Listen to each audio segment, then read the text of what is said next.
और वहां पुत्र वधू का वरदान मिला महाराज। अब गंगा अंतर ध्यान हो गई, दोनों घर चले आए और जीवन कटता जा रहा है। चौथापन आ गया, वृद्धापन में, चौथेपन में। अरे भैया,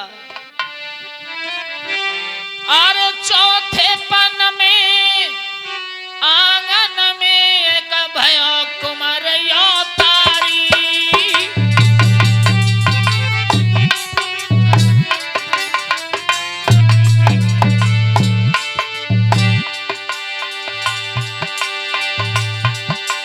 और घर घर बजी बधाई रे, खुश हुई रे नर नारी।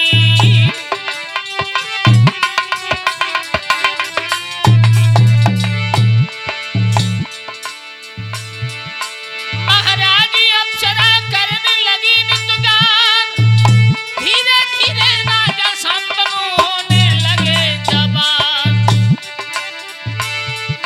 ऐसी गंगा जी की महर के बिना स्यानो ही आयो, ऐसी है गंगा की महर के बिना स्यानो ही आयो।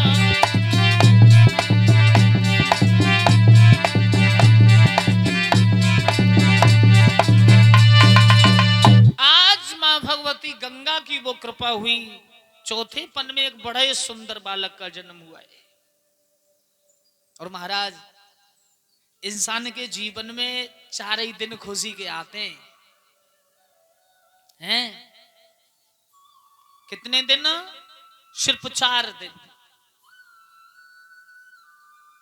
इंसान के जीवन में 4 ही दिन खुशी के हैं दादा। बाकी सेगरी जिंदगी घर में लड़ते रहो, कमाते रहो, झगड़ते रहो, जिंदगी काटते रहो।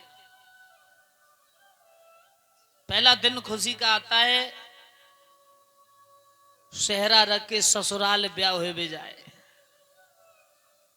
मित्रगण आते हैं, पार्टी चाहिए, तो जेब में हाथ डाले, 500 की जगह 2000 को निकल के, वो भी नहीं रुकता, जाने दो।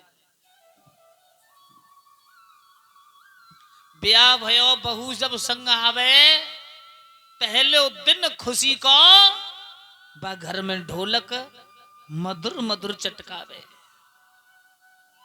फिर ये बूढ़ी अम्मा ना आए, जेऊ ना रुकते, जाऊ मोहल्ला में, बाऊ मोहल्ला में, अड़ोस में, पड़ोस में कूदी कूदी फिरे, तमाम लड़ुआ बटवाए थे, अल्लाह को ब्याह भयो है। और महाराज, दूसरा दिन खुशी का वो आता है जिस दिन उस पत्नी की गर्भ से सुंदर बेटे का जन्म होता है। बाउदना महाराज लड़ुआ खूब बटे। और तीसरा दिन खुशी का वो आता है जिस दिन वो बेटा किसी के दरवाजे पर दूल्हा बन के जाए, तो बाप जे के 10,000 की जगह खर्च 20,000 रह जाए, लेकिन आज ही आज है दादा।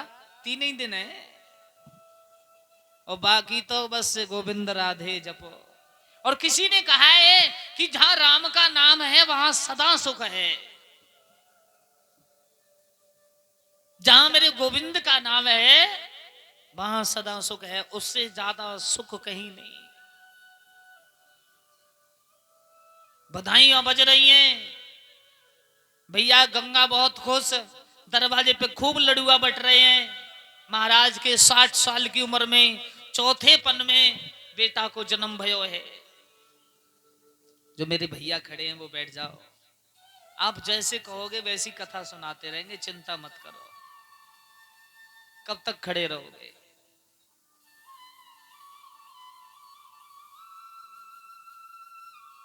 महाराज, पुत्र धीरे धीरे बड़ा हुआ, 18 साल की उम्र बेटा की हो गई।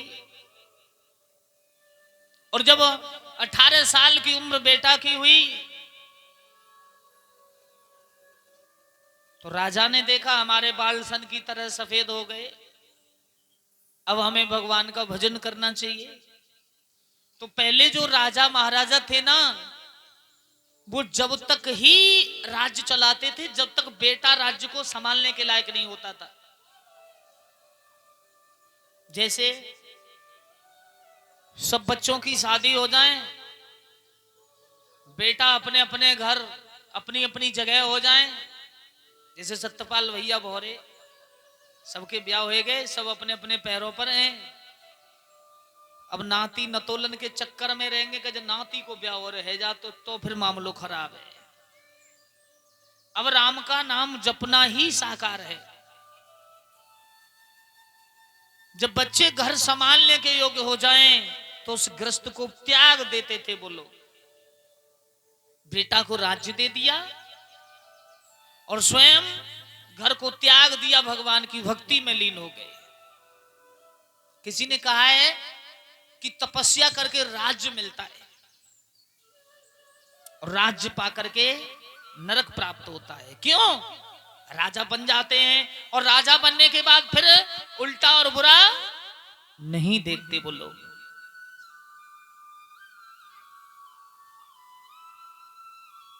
वो बाल सन की तरह सफेद हैं।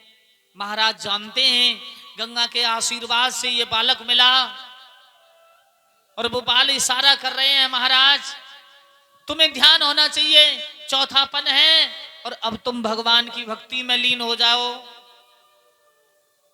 महाराज शांतनु ने अपने पुत्र को पास बुलाया कि बालों ने कहा इशारे में और बाले भाभी न धरो राजन।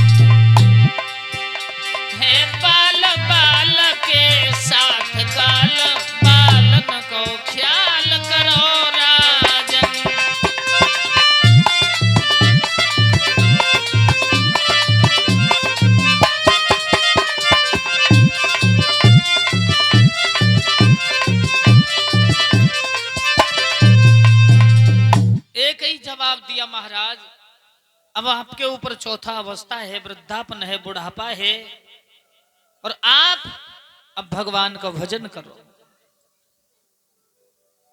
महाराज ने अपने बेटा को पास बुलाओ और बेटा से एक बात कही, लाला अब तुम संभालो राज और काज और हम जा रहे हैं गंगा जी का भजन करेंगे, पर ध्यान रखना मेरे बेटा तुम्हारा जो विवाह होगा किसी साधारण महिला के साथ नहीं होगा। हम वरदान ले चुके हैं, तुम्हारा विवाह जो होगा गंगा के साथ होगा। इतना कहकर के महाराज वहां से चले गए। अब महाराज जब इतना कह के चले गए, अब हस्तिनापुर के राजा कौन हो गए? महाराज शांतनु। यहां पर अब आप सोच रहे होंगे कि शास्त्री जी ने यहां पर शांतनु का जन्म इस तरह से दिखाया। कुछ हमारे बुजुर्ग लोगों का मत है कि एक सियार कहता था गंगा से कि तुम हमसे विवाह कर लो, लेकिन गंगा ने कहा तो तुम फेरे डाल लो। 7 में फेरे पर सियार डूब गयो, उसकी खांगर पार पे लगी हैं? और जब खांगर पार पे लगी, सप्त ऋषियों ने बेरा बनाया, उस पर बैठ के जा रहे थे महाराज। 7 ऋषियों में बहस हो गई, उन हड्डियों से शांतनु प्रकट हुए, कुछ लोग ये कहते, लेकिन ये गूढ़ कथा है। महाराज शांतनु जी का जो अवतार हुआ वो प्रतीक की पत्नी के ही गर्भ से हुआ है। यहां पर महात्मा सूत जी कह रहे हैं, एक दिन महाराज शांतनु घोड़े पर सवार होकर जंगल में शिकार खेलने गए और जब जंगल में शिकार खेलने गए तो महाराज ने क्या देखा?